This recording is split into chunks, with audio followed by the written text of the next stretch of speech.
Hello, everybody. Welcome to the Kubernetes version 1.33 release retro. This is the first one. My name is Kat Cosgrove, and I will be your host. Just a reminder, this is a Kubernetes project meeting, and so we comply with the Kubernetes Code of Conduct, which boils down to please be excellent to each other. Let me share the retro doc. Please go ahead and put your name in the attendees list if you don't mind. And if you think of anything you would like to add during this meeting, you can absolutely do so. First, let's go through the previous retro follow-up. I'm going to skip over these ones that are done or have PRs open.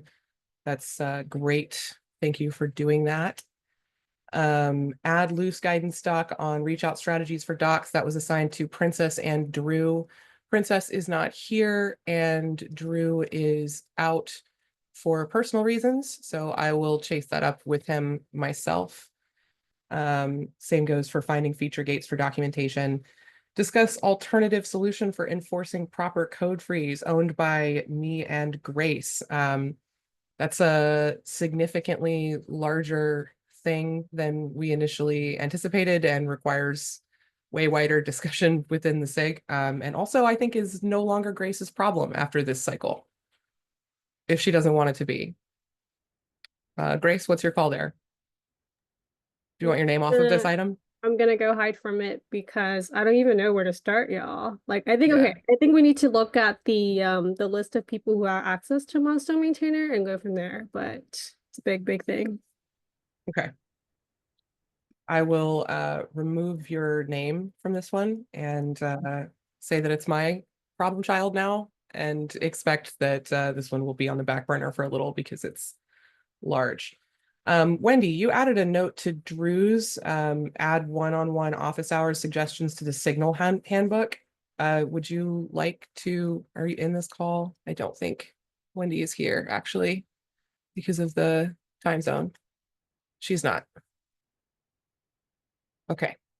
Does someone else from Release Signal have additional information on this?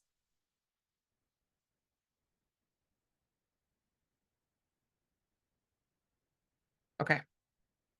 We'll have to follow that up with her later. Add more information about how timeline items are related, precedents, etc. Grace, do you also want your name off of this for setting the release schedule? Yeah, I can work with you on it, but I don't think Okay. that can be owned by me. Okay. No Um, longer owned by you. do you want to talk about the one above that, the release signal Yeah. Do you have input on that? one? I think where that was from is that Drew did it, and it was like a very good like model and was like very helpful for a team like Release Signal. Mhm. But we can talk about, I think Drew specifically had like a link where you can book meetings with him. But yeah, Laura also did the same thing. Yeah, it's just a suggestion. It's not mandatory. Like even in the notes it said like suggestion. So I think we can put it into the Release Signal handbook for the lead as like a suggestion. Okay. All right. No problem. Fred, you have one here. Clarify the lead timeline and in the role books, lead and enhancements, clarify the call for enhancements. Do you have a status update on this action item? Yeah, man, not really. Okay. I remember working on that like 2 weeks after the release, but then I didn't come back 2 weeks. Let me take a closer look and let me update this before the second retro. Okay. Yeah, you can also sign me. I can help like finish this up too if you need any like people to review it or additional, you know. Yeah, sure, absolutely. The more the merrier. Okay. Alrighty. Tyler is not in this call either. The next two old items are his. Is somebody from enhancements here? And do you have opinions on the enhancements handbook with respect to how to implement freeze and improving the enhancements templates? Any interest in taking over those action items? Yeah, Dipesh here. Yeah, I can look into it. Yeah? Okay. I am moving these to you then. There was an issue which was created by Nina in the 129 cycle, I believe, where a Mhm. lot of these were documented. Deepesh, I can probably send that issue to you. Yeah, sure. Cool. Guillaume, I see you have done some work on looking into how we can track reverted PRs for release notes. Yeah, so the basic way, so first of all, we cannot add labels like we do for milestone. So right now it works for milestone because the label itself has the date of what milestone is that thing for. But with reverts, we cannot possibly do that, thousands of labels. So it would be something like you add reverts and then the PR or the commit hash. And then there would be a script that would basically look at the timeline. So a GraphQL query would be there that can look at the event at which label was added, and then it can look at the timeline to find the latest comment that or the PR description that added that particular thing. So that's the high level of this, how this thing would be done.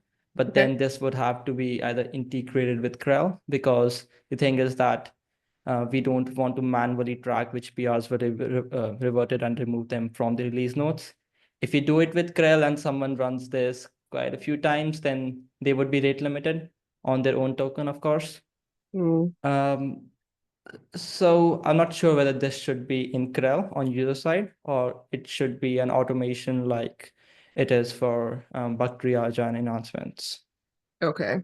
So this is messy and also probably requires a wider discussion. Requires writing code. Yeah. Requires writing quite a lot of code and testing it, getting approved, getting merged. Definitely the integration with Krell would be messy. It won't be that straightforward. Okay. I suggest that we bring this up at the first SIG release meeting after KubeCon so that we can bother the tech leads.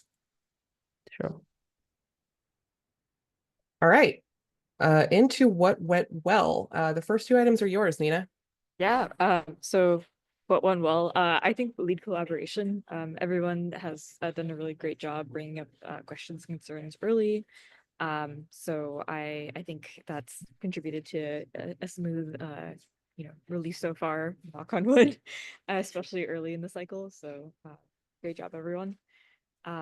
And then kind of related to that, I think the enhancements freeze went very smooth. I remember when I was lead, we had a 2-hour call, like walking the board. I think we were done in 30 minutes. And that's primarily because the enhancements team did a very good job touching base with the KEPS owner early and doing a lot of the work behind the scenes before that freeze party meeting.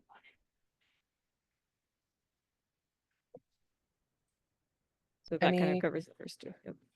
Any comments for Nina? Okie dokie. Grace, next one's you. Yeah. I don't know about you, Cap, but like this is one of the smoothest release in like recent memory for me. Yeah, And like been clean. specifically the Doctor release notes team merges. Chef kiss. Thank you to folks who worked on that. You make it look easy. It's so seamless. I will back that up. I expected the docs and release notes merge to be like a little bit of a shit show the first cycle, and it's been so clean. So really, really, really good work, everybody. Hell yeah.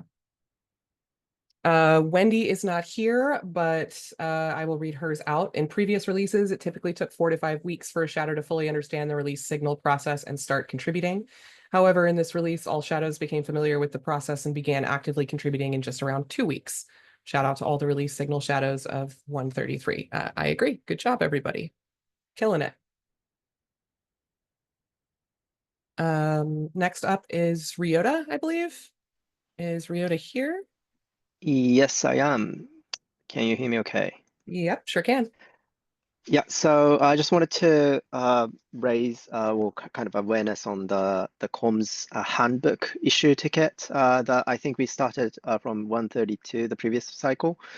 So it just lists all the things that we need to do and also the timeline associated with small actions like following up with the SIGs and KEP owners and what timeline that we need to follow so that we can be on time. For most of the things.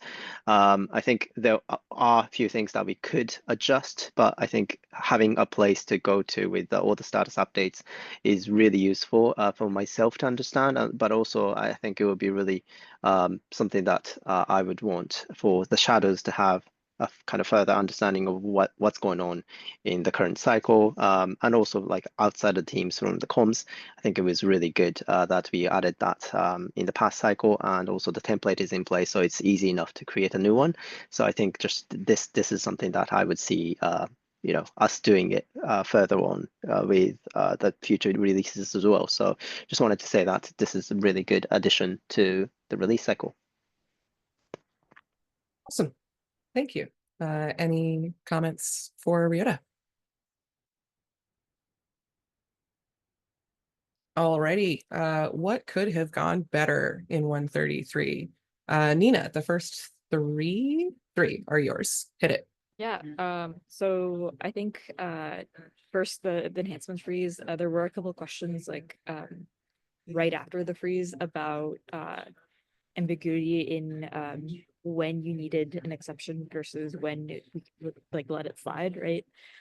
So I guess this is a question for the enhancements team. Are there any ways we can make that better? Like announcing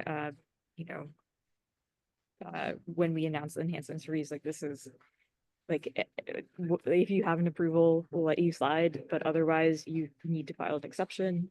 Like overall, I think it was pretty smooth. Like people didn't really protest like having to file an exception.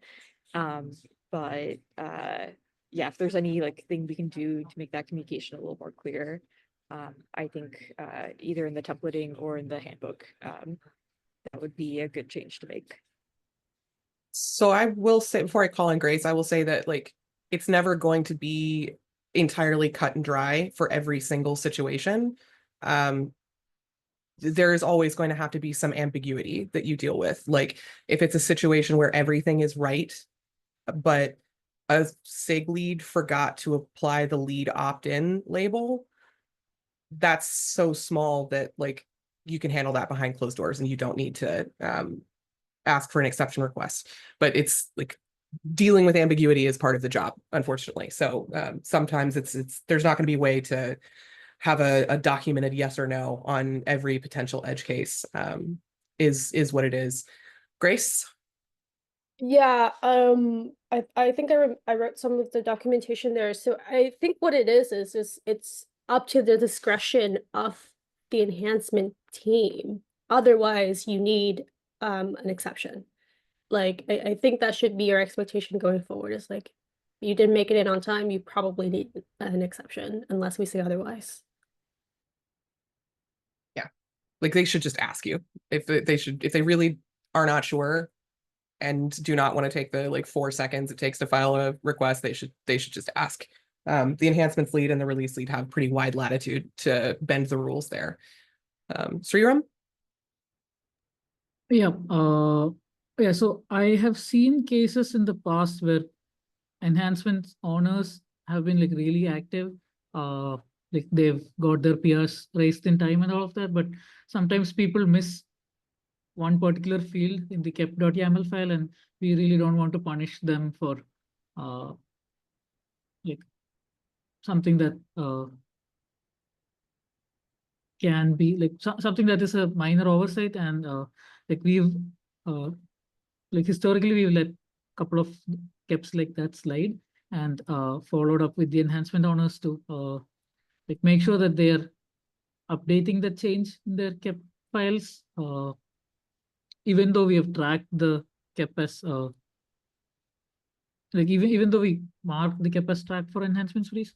So I agree that it is up to the discretion of the enhancements team, but usually what like I'm not sure how I would put this into the documentation, but one metric that I have is how active or how like how active the KEP author is. Like if they're like really active and if they're like following up to the messages from the enhancements team pretty quickly, then I guess we can like let those slide and ask folks to like fix things, even though like it's like essentially we know that the KEP is tracked, everything is like approved from the SIG, but they just missed some of the paperwork. Yeah, if I went on rambling for some time, but yeah, if that makes sense. Yeah. Vyom? Yeah, so Sriram raised this point, and I almost, I think me, Nina, and Dipesh discussed this on the enhancements freeze party, that there should be a proper template and this should be enforced via CI so that people can know then and there, hey, you missed this field, your thing is not going to make it through enhancements freeze. And then sometimes it doesn't look good for them to then file an exception. Maybe they missed a label. So the problem was that it's not easy to parse the template because it's not versioned right now. So going forward, potentially versioning the enhancements template and then parsing it, reading it, and doing some validation on that so that people don't miss out on things that they are not sure about. Okay, so versioning a variety of templates has been like an ongoing discussion. It's a thing that we know we need, but it's unfortunately a little bit more of a hurdle. I'm going to time box this one and move on to the next item. Yeah. Nina? I think the next two we can kind of group. This is mostly for the branch management people, Mateo and everyone else who joined. I think the first alpha cut ran into a couple bumps. First of all, it was a very strange issue with the email, which I don't really think there's like a way around it. Like I think we handled it the best we could. But so like I guess the open question is like, do we want to document the email issue? Like if you're not able to send the email, like send the email with a link to the changelog, or is that something that we probably won't run into again? So there's not really a point to document. And then the OBS issues, I think this happened last release as well. And I think Mateo, you mentioned that there is a release management workflow doc that's like being worked on. So having like both of those or one of them documented for future branch manager like shadows, it would be helpful. And if you have any other suggestions, this is just kind of grouping the alpha cut bumps that we had this release. For OBS, I can say that yes, I think it's nice to have it documented. For the email, I would say that it's a very, very, very like small edge case. Probably it happened for a single word or something like that, and I think we can work around it regardless if it happens again. If it becomes regular, yes, it should be documented, but I think this was a one-off. I don't know if anyone has something else. Yeah. Jeremy? There's two email lists. One is the dev list, and that one gets moderated. And like if you haven't sent mail through it before, I think that's just kind of unavoidable. The Kubernetes announce list is different. That one we have super locked down and who can send through it. And one thing we should probably do is add to the release manager onboarding list to make sure that somebody does the manual step of adding to that list. No, wait, It's not. This is a different thing. This is basically we had a content Oh, sorry. issue that was blocked by the Google moderation or something. So it was not us. So it was the content itself that was marked as like spammy or something like that. It would not go through. Is that the one where directly. DIMS had to allow it to go through? No. This is the one where Jim had to actually also we had to cut the content of the change log to make it like sendable. Even Jim could not send it. So okay, sorry. Had the other one in my mind queued up. Yeah, but good point about those, but those are like on the other side, I think, on branch management, and I think that I can add them to the existing PR that I have. Sorry for interrupting. No worries. Mateo, would you like to assign yourself an action item for that change to a PR that you already have? I think it's pretty small, so like I can do it now. So Okay. no. Cool. All right, any other questions or comments on the branch management things? All right, moving on next to our Ryota. Yep. So just a quick one for the first one. I personally found a little bit confusing to see a begin something freeze that goes with code freeze, enhancement freeze, and also feature blog, a few other things. And also when it comes to blogs, there is this ready to review. So I thought that, okay, ready to review, does it mean that ready to review for whom? Is it for the SIG release or the SIG? It's for anyone. It's for SIG docs, it's for release comms, it's for release docs. That just means that the blog PR is no longer in a draft or work in progress state and is ready for active review. Right. And I think that is something that kind of goes along with the second one about the mid-cycle blog, because I hoped that we would have enough time to have the review in place, but also I understand that there is other reviews that need to take place in for blogs and docs. So maybe we can say that initial draft would be ready for review for, like maybe it can stay as a draft PR, but perhaps have further kind of suggestions and initial review from the SIG release or SIG docs or whoever is involved. Maybe that would be something that we can point out. So I thought that would be something I would just add. And I'm just going to go to the second point, which is about the mid-cycle. There was a bit of kind of pushback towards around the schedule where we didn't have the mid-cycle blog post ready for review 4 weeks in advance, which is probably really difficult to get to. Yeah, that's not your problem. That was a little inappropriate on the part of the contributor who was picking that fight with you. This scheduling is not new and should not have been a surprise to him, especially since he knows he gets additional resources from the release team during a release. So put that entire thread in Slack out of your mind for purposes of dealing with this issue. There is no making the mid-cycle blog comply with that imaginary timeline that when that discussion happened was entirely undocumented. You had no way to know that he had an expectation of 4 weeks. It was not documented anywhere. So makes sense. Put that one out of your mind. You did not do anything wrong there. That conflict was not on you. But even Okay, if it was, I think that there's also something very important, which is a code freeze. You cannot have a mid-cycle blog out before you know what's in the release, actually. Correct. It's always going to actually land after code freeze. So if that's 4 weeks before, cool, you can, but it's not. So yeah, that's exactly the point that I was trying to kind of point out, where maybe if we have to have the blog, I mean, we do want to have the blog after the code freeze, then maybe we should wait, or we should only include the ones that are tracked and not at a risk, when we are starting to write the blog, because I didn't do that this time. Maybe that may be a suggestion or things that we can do differently from the next time, where we just don't talk about anything that's at risk that may not happen in the Sure. current release, perhaps. Yeah, that's a totally valid way to go about it. I want to also suggest, hi folks, Natalie from Docs here, SIG Docs. I want to suggest also that we actually codify in the comms handbook that the mid-cycle blog shouldn't actually come out until code freeze, and the date of that is always going to change. I think that's actually worthwhile codifying for sure. Okay, who would like that action item? I agree.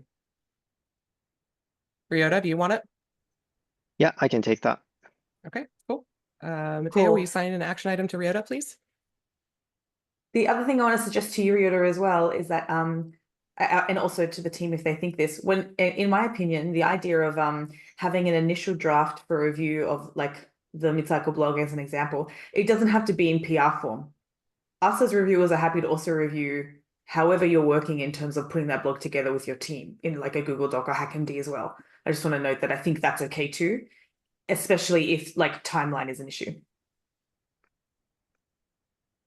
That makes sense. I think that's the bit that I was trying to kind of highlight in the first one, where we do want to make sure that the draft and the blog status is clear for everyone, not just within the team, within the comms team, obviously working on the write-up, but we want to make it clear so that any other reviewers can come in and step in and have, you know, earlier work getting done as early as we can. So yeah, I'll probably write something about it in the comms handbook to point that out for the next release onwards. But for the time being, I think it would be the bit around the what to include about the code freeze and associated blogs would be something that I can take actions for.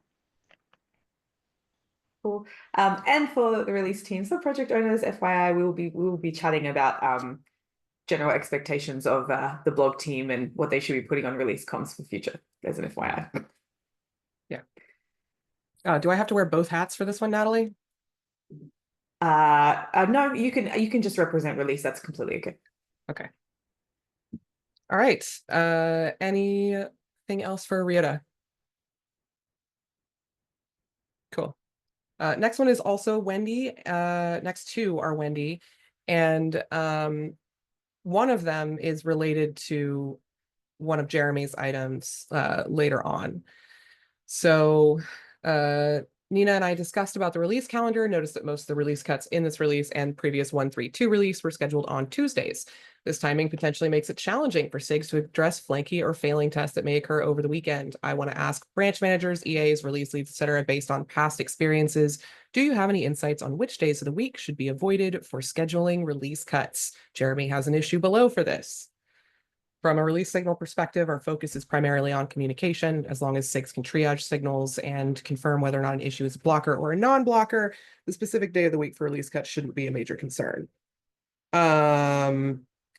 With respect to communicating with other SIGs, you are empowered on release signal. Anybody on the release team is empowered to remind SIG leads when they're being difficult about a deadline of hours that the time to argue about the release timeline and the timing of specific events within the release was several weeks ago at the beginning of the release. And at this point, they are operating on our timeline, not the inverse. We don't wait for their SIG meetings to discuss flaking or failing tests. We don't care that they don't have their SIG meeting until Thursday and we need an answer from them on Monday. They have to answer us. And you can push them on that. And if they give you any degree of pushback, you go to the release lead or you come to me and I will do it. Please do come to me and get me to yell at them. I relish the opportunity.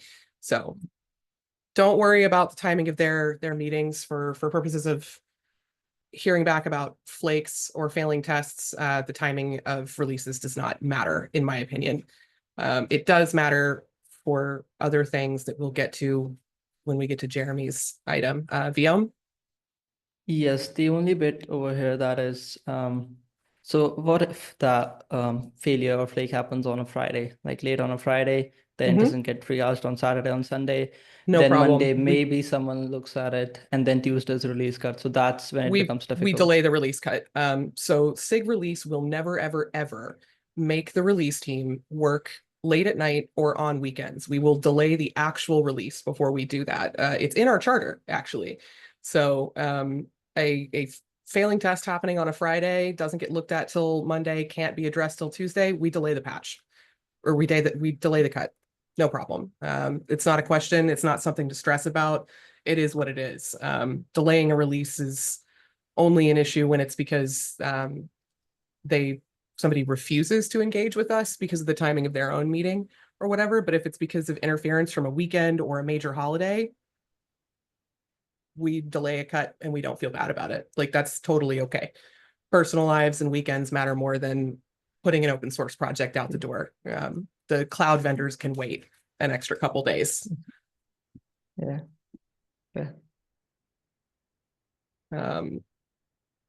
Any more comments on this one? Okay. Next one, also Wendy's. In the previous retro, we briefly discussed the need for tooling to help automate parts of the release signal process.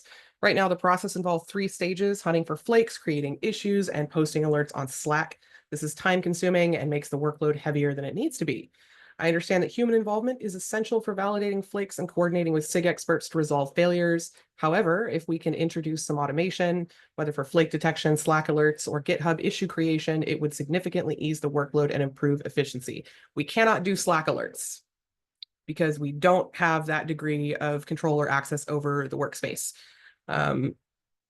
We've tried to do some Slack automation in the past and we can't do it. The others potentially doable. Vion? Yes, so this was a meme, I think. I created a POC for this in the last cycle. It was a DUI, and what it basically did was that it basically went through test grid, the flakes that it showed. So it marks a test as flaky, a job as flaky, just based on whether a single test run has failed or not. And then looking that up in triage, checking the data in triage, whether the amount of data is significant enough to actually for the person who is actually looking at the boards to go and properly take a look. And then it was just through the TUI that you can basically use a personal PAT for Slack, and you can send a message on the workspace on PAT. That also makes the whole process uniform, like all the communication would be following a template, and that way a lot of work would be reduced. But to build this, it is a lot of work to start building something like this and testing something like this. So this is an Excel effort action item. So that's why it needs wider discussion on whether this should be done through an LFX mentorship or whether there are some volunteers for this, because this would Okay. involve writing quite a few lines of code. Okay. Do we think, actually, Grace, what's your Yeah, vibe? I'm just gonna point out that Eli's point after this, he left where he was basically +1 to Wendy's thing. Yeah, I think the general theme I'm hearing from this retro is that there are engineering works that the release team needs to do that the release team doesn't have the capacity to do. And so I think it's, yeah, as we're taking this up to SIG release this and the release notes for PR automation. Okay, yes. Mateo, will you assign me an action item to bring this up at the next SIG release meeting after KubeCon?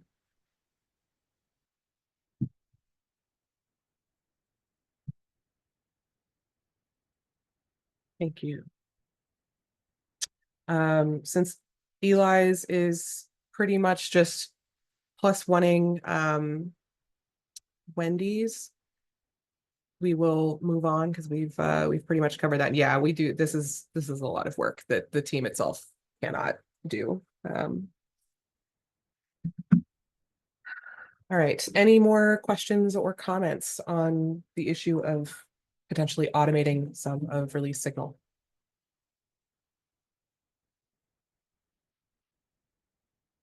Okie doke. What will we do differently in 134 and beyond? Nina? Wait, we I think a skipped- couple of We points skipped a from couple. Did yeah, it? I thought, oh, these yeah. are all in the, oh, Vioms are, it's nested weird. Viom, take it away. Yes, so this action item is for the meeting agenda template. Okay. We don't give any metrics for comms and docs. I think we can, Sure. tracking how many blogs or tracking how many PRs, draft PRs open. So adding that kind of thing, similar to what bug triage section of the release signal and enhancements does. I think that would be a good addition. This Okay. would require adding the thing to the handbook as well. Like for bug triage, it actually gives you queries to basically look at. You can just replace the board number or something else to basically get that number right away. Or you can create views on the board itself to view what is the current metrics for a particular kind of thing. You suggest that you buy it. Do you want that action item? Yes, I can do that. Okay. Can I ask what those metrics for docs and comms would tell you or tell anyone? Like, what's the point of tracking that? Yes. So this cycle, there was a meeting in which I wanted to take a look at how many blogs are currently being tracked by comms and how many are at risk. So for any docs or comms, there are two things like track and at risk. So usually we don't see that complete picture of how many are at risk right now. So mandating that through a template would be a good So step. I will say that having run both of those teams, there is a part of the status update. Like you determine the status of the team by looking at how many of your, like what percentage of your total number of blogs or keps are currently at risk. Like that's what the status tells you for docs and comms. It's like if 80% of them are at risk within a week of code freeze, the status is red or something. So like there is a metric baked into the status. The status is not vibes based with docs and comms like it is with other teams. There is absolutely a number that determines that. But teams have in the past explicitly listed the number of total blogs and where they were in the review pipeline. It's just not in the meeting template, but teams have changed the meeting template before and done that. It's just not like required. So I think tracking the amount of blogs that do get published versus, as an example, of original opt-in, so that you can see the velocity of how much drops and whatever, and then we can get like a cool pattern, like cool.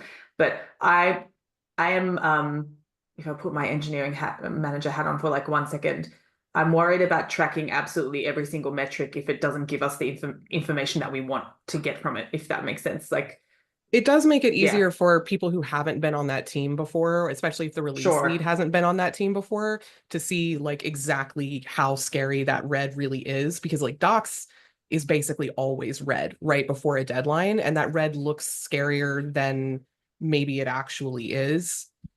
Yeah. So it could serve the purpose of making the release lead freak out less if they've never led the docs team before, for instance. Yeah, cool. That sounds okay to me. I think part of the reason I asked is when you said number of PRs open, and I straight away just went, that's a useless metric. Why? But now I understand exactly what you're meaning in terms of the amount of blogs and the amount of, let's say, things that are opted into. That makes total sense to me. Cool. Yeah, so you can just like throw that into actually it's an action item to make sure to remind me next cycle when I make the document for the 134 cycle that I change the template. Pretty much. Oh, and I will do that. Yeah, because it's all just like about this template. So yeah, just remind me to do that. The next item is also yours. More automation. Yeah. So this is for draft PRs. Whenever a draft PR is open for something, you have to manually check, hey, this cap opened a draft PR. Is it for this cap? Then update the status on the board. I think that's just that can just be automated. Again, through similar kind of things that we do with reverts, we can add similar metadata to draft PRs. I mean, not we, the authors of those particular caps and draft PRs can add that to the draft PR so that we can automate the tracking of how many are open, tracked, and we don't have to update that. So it falls into the similar bucket of automation. Okay. We are going to need significantly more resources to be able to achieve this. So this is maybe like an LFX mentorship thing or a begging and crying the SIG release community to give us resources. Somebody please help. Okay. Agreed. Yeah. We do have a lot of toil. All right. Anything else on either of these items before we move on to what we will do differently in 134? I think we have a comment from Wendy that wrote something on her item.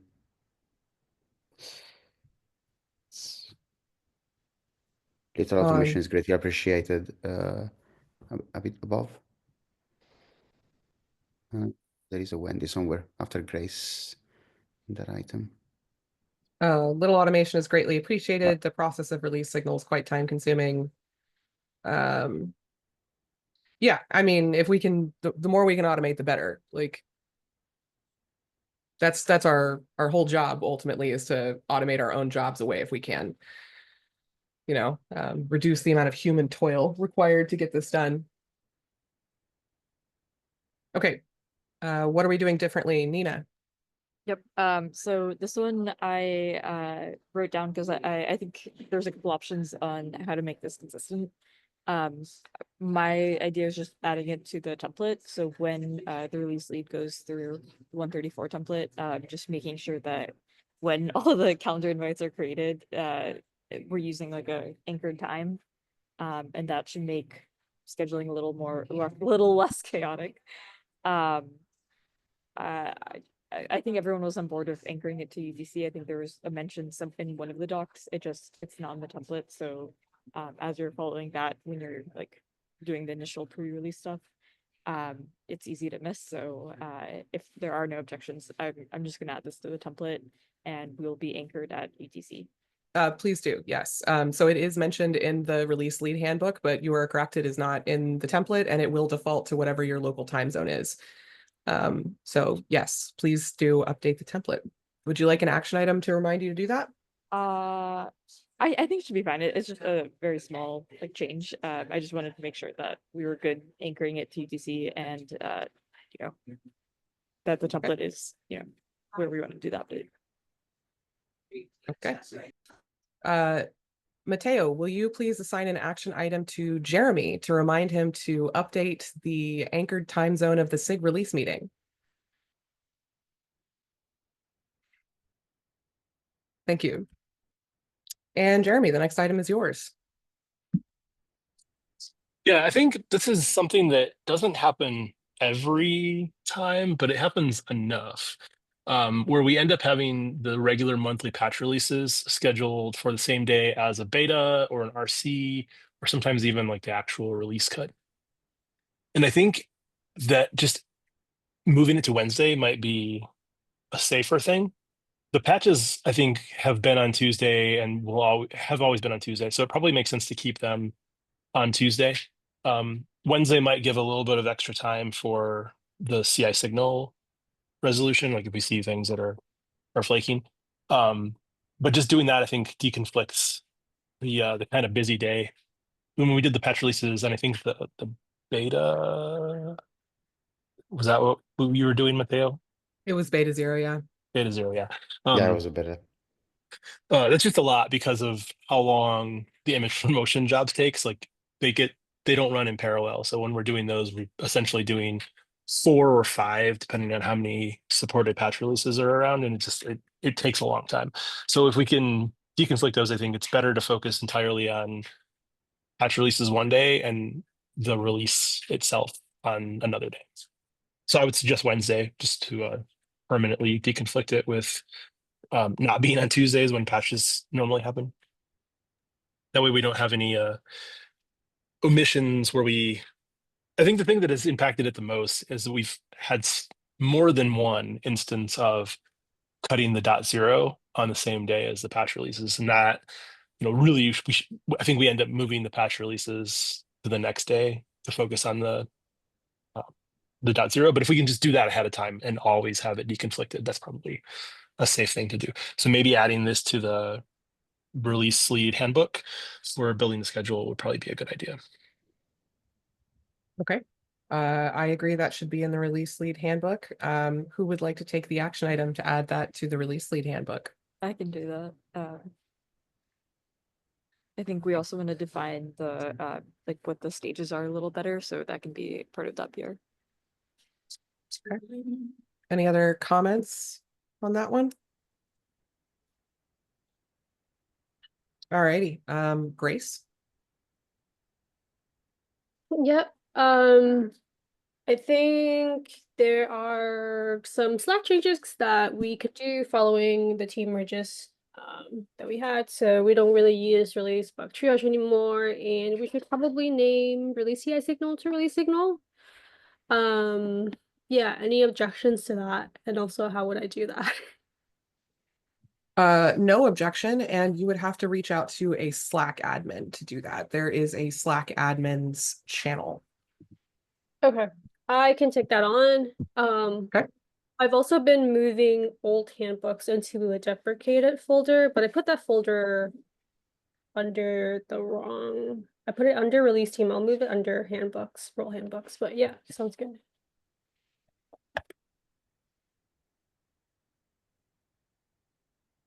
Cool. Any other questions? Right. Ryota. Yeah, just quick one. So I found the 133 without the V prefix are used quite in a few places, and that's why I got confused what the convention was. So I think the convention that we want to follow is with the V prefix, and I think it would be nice to just have a consistency all over the place. So just I was updating a few things on the comms side, but would be great to have it fully consistent everywhere. Yeah, I mean, this was a mistakes happen. We build the template off of with like the release team meeting agenda thing is just a template from an old version. And that was before we had a consistent naming convention. So like it's a mistake. Mistakes happen, but yes, the convention is a V prefix on the version. Yep, thanks.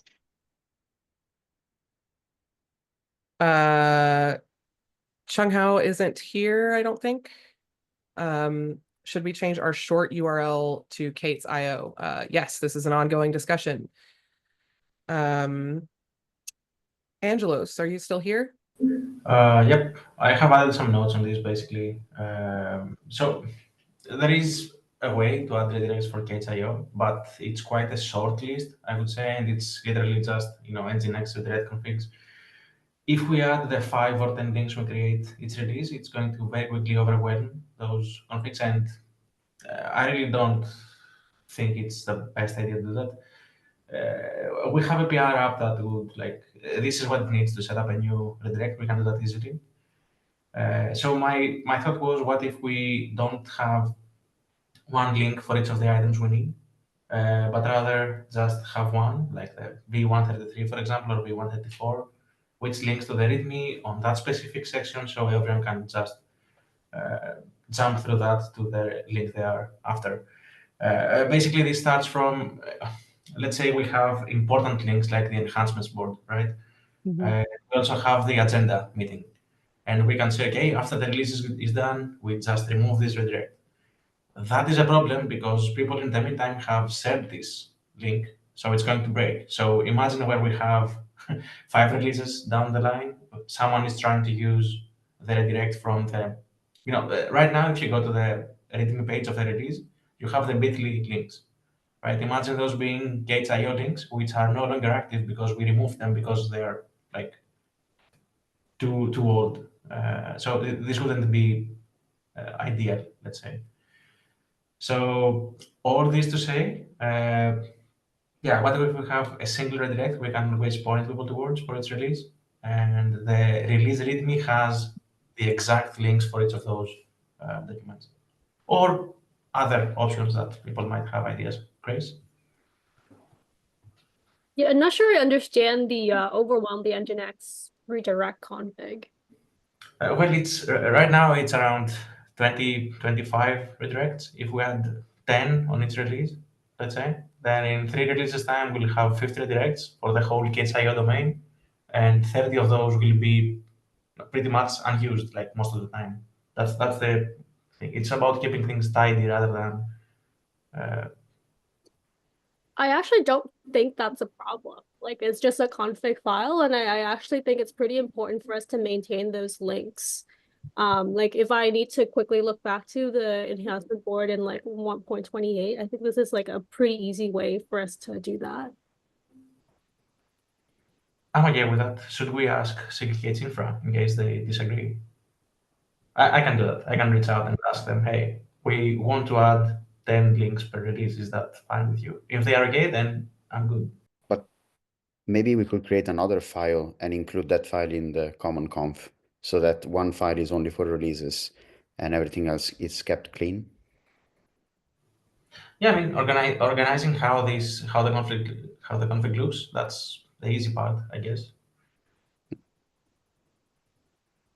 Yeah, I guess from this, I take that I'll go and ask Gate Infra if they are okay with that. All right, we've got 7 minutes left, so I'm going to time box this one so we can move on to the next one. Is that okay, everybody? Sure. Cool. Ryan, are you in this call? Yeah.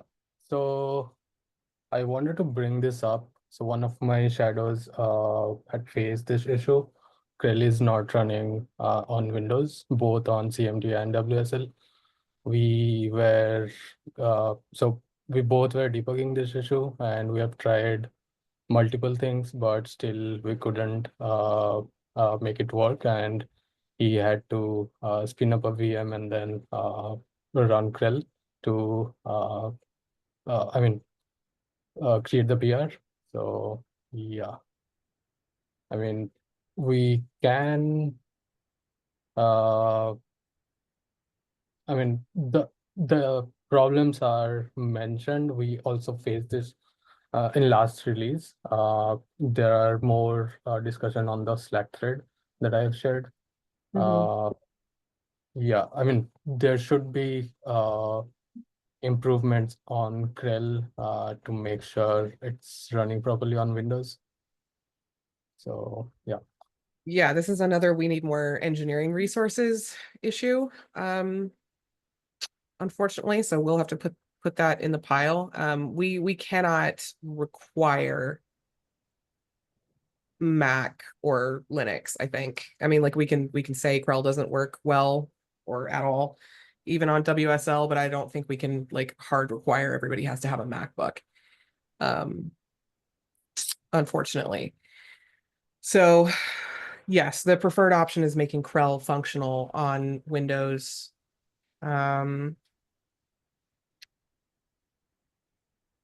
Jeremy, how do we get more resources for engineering works? So Kids Infra does have an Azure subscription. I don't know if we provide I don't know if we can provide via Kids Infra people access to that for like development purposes.